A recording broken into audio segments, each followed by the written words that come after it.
Assalamualaikum warahmatullahi wabarakatuh. Bismillahirrahmanirrahim. Nah, kita lanjutkan materi pembelajaran workshop kita untuk hari ini. Reamer mesin untuk lubang pin. Ini masih berhubungan dengan mesin bubut ya.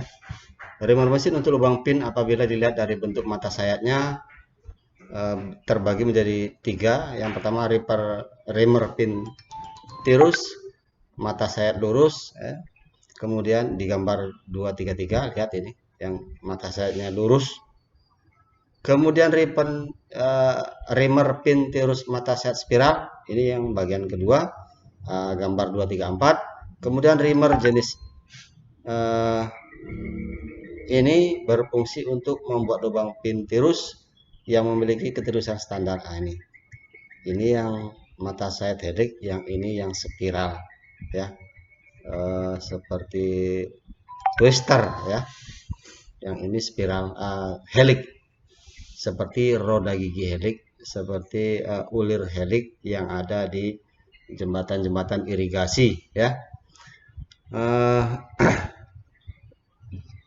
Untuk membuka pintu air irigasi biasanya menggunakan seperti ini, tapi ini bukan untuk ulir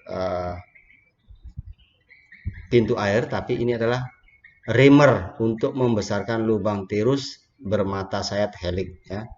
Kemudian reamer mesin untuk lubang lurus. Kita lihat reamer mesin untuk lubang lurus apabila dilihat dari tangkainya terbagi menjadi dua, yaitu reamer lurus tangkai lurus dari di gambar 236 ini. Kemudian reamer jenis yang di 237 ya, berfungsi untuk membuat lubang lurus yang memiliki toleransi dan suaian khusus. Suaian itu kalau di gambar teknik ada suaian sesak, suaian pas, suaian longgar ya. Di situ ada suaian. Nah, kalau kalian sudah mempelajari suaian, tentu kalian akan paham ini. Suaian itu seperti apa di gambar teknik. Nah, kalau kita masang baut ya, pin pada suatu benda kerja, contohnya yang suaian sesak itu contohnya di mana? Kalau di sepeda motor itu di piston, itu ada ring piston, itu suaian sesak. Suaian longgar itu di mana dipakai? Nah, kemudian suaian sempit sesak tadi dipakai di mana lagi? Di kolahar sepeda motor misalnya, kolahar roda. Itu nggak boleh ada sedikit pun longgar, dia harus sesak. Nah, nggak boleh pas pun nggak boleh, harus sesak, ditokok kadang menggunakan palu. Supaya apa? Tidak mudah goyang. Nanti ada suaian longgar, ya, suaian pas. Kalau suaian pas itu biasanya di mana? Piston, ya, piston sepeda motor atau piston mobil itu suaiannya pas. Ya, harus ada ruang untuk ring piston, ruang kompresi. Nah, kemudian ini reamer mesin untuk lubang tirus apabila dilihat dari fungsinya menjadi dua, ya. Reamer tirus untuk pengasaran untuk yang kasar di gambar 238 ya. Kemudian di gambar 239 ini untuk membuat tirus standar, misalnya tirus standar Morse ya, taper Morse ya, yaitu mulai dari MT1 sampai dengan 6 ya, modulnya itu ya. Kemudian untuk mendapatkan hasil lubang ini ya, ini harus benar-benar sepusat dengan garis sumbu lubang yang akan di reamer. Kalau tidak, lubang tadi akan bergeser ya. Disarankan ya agar lubang benar-benar lurus. Makanya kalau kita menggunakan mesin bubut, menggunakan reamer ini, maka dia ditaruh di kepala lepas supaya dia tidak lepas, tidak mudah lepas ketika kita menggunakan reamer ini. Tangkainya kita masukkan ke dalam koternya, di koter mesin bubut itu kita masukkan, kemudian kita jepitkan di kepala lepas ya, supaya apa? Lurus satu center dengan sumbu poros benda kerja yang akan kita bubut, yang akan kita reamer menggunakan reamer tirus ini, supaya dia segaris ya, harus simetris, jangan dia berbeda sumbu 0, sekian mili, katakan 0,4 mili, 0,2 mili bergeser, maka itu akan sangat berpengaruh. Kita berbeda dengan bangunan rumah, gedung, kalau bergesernya cuma 1 mili itu nggak kelihatan. Tapi kalau mesin bergeser 1 mili, toleransinya akan bergeser, maka ini akan terjadi kendala ketika nanti kita merakit suatu mesin dari benda kerja yang akan kita pasangkan. Kemudian kita lihat gambar nih ya, kesepusatan ya, artinya gambar dari reamer tadi. Ini workpiece-nya ya. Workpiece-nya ini cak yang ada di mesin bubut. Nah, ini workpiece-nya untuk menjepit benda kerja, workpiece dari penjepitan benda kerja untuk menjepit reamer tadi ini harus satu sumbu.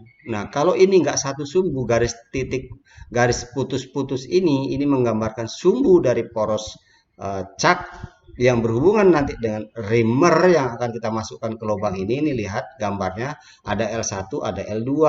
L1 ini adalah panjang dari pemakanan penyayatan reamer tadi. Panjang yang kedua, L yang kedua ya, itu adalah panjang dari ujung reamer ke dekat dengan tangkai sampai dia pada kedalaman tertentu. Nah, ini posisi kedalaman peremeran lubang lurus. Nah, ini kita lihat. Ini caranya kita membuat pembuatan lubang bertingkat ya sebelum di reamer. Ya. Sebelum di reamer digunakan kan mata bor dulu ya. Kemudian kita reamer lubang sesuai dengan ukuran. Baru yang kedua, yang terakhir ini yang pertama nanti lubang sampai dalam menggunakan reamer yang pertama D1-nya, kemudian A2, D2. Ini A2-nya adalah tirusnya, chamfernya ini. Kemarin kita udah bahas chamfer itu seperti apa. Kemudian D2, di atas D2 ada A3 ya. A3 ini apa? Chamfer dari D3 membentuk tirus ya sebesar 45 derajat. Biasanya seperti itu dalam benda kerja membuat lubang. Supaya kalau ini nanti dibuat ulir di D1, D2, D3, D4 ini dibuatkan ulir ya. Ini garis arsiran ini menggambarkan bahwa ini gambar bulat kemudian kita potong, maka yang di garis halus kecil-kecil seperti sisir ini itu adalah garis arsir dalam gambar teknik. Nah, kalian harus mampu untuk membaca gambar teknik ini. Kalau nggak mampu untuk membaca gambar ini nggak akan ngerti ini gambar apa. Ya, ini jelas pembuatan lubang bertingkat sebelum di reamer. Ya, inilah gambar yang harus kalian baca. Bagaimana cara membacanya? Ya ini. Ya, apa yang harus dikerjakan dengan ada gambar ini? Kalau nggak ada gambarnya, nggak bisa membaca gambar, bagaimana kita bisa mengerjakan benda kerja yang akan kita buat dengan menggunakan mesin bubut, menggunakan alat yang namanya reamer, ya, yang dijepit di kepala lepas dengan menggunakan penjepit cutter, ya. Nah, itu harus kalian pahami. Nah, kita lihat nih, ada yang namanya kartel. Kartel ini bentuknya seperti ini. Kalau pernah melihat tangkai kunci sok ya, itu ada yang kasar-kasar di ujungnya, itu namanya di kartel. Itulah prosesnya. Prosesnya seperti apa kartel itu? Nah, ini adalah untuk pisau kartelnya, seperti yang digambar 245 ini, ya. Pola bentuk hasilnya seperti di atas, gambar 244. Nah, cara kartelnya gimana? Itu tangkainya seperti gagang ketapel yang ada bulatannya di antara keduanya. Ini berpasang-pasangan, ya. Ini yang bergerigi, ini yang lurus, ini yang halus, ya. Ini agak kasar. Nah, ini yang berasiran bersilangan. Hasil yang bersilangan inilah diamond pattern, ya, hasil dari pengkartelannya. Nah, yang dua ini, yang sisi miring ini, ya, ini angular pattern, ya. Baru ada yang strike pattern, ya. Strike ini yang kasar, yang lurus. Nah, yang dua ini adalah angular pattern, ya. Itu bentuknya seperti gagang ketapel dua, yang di antara kedua ujungnya ada bulatan-bulatan ini, pisau kartel ini, supaya kalian nanti paham, ya.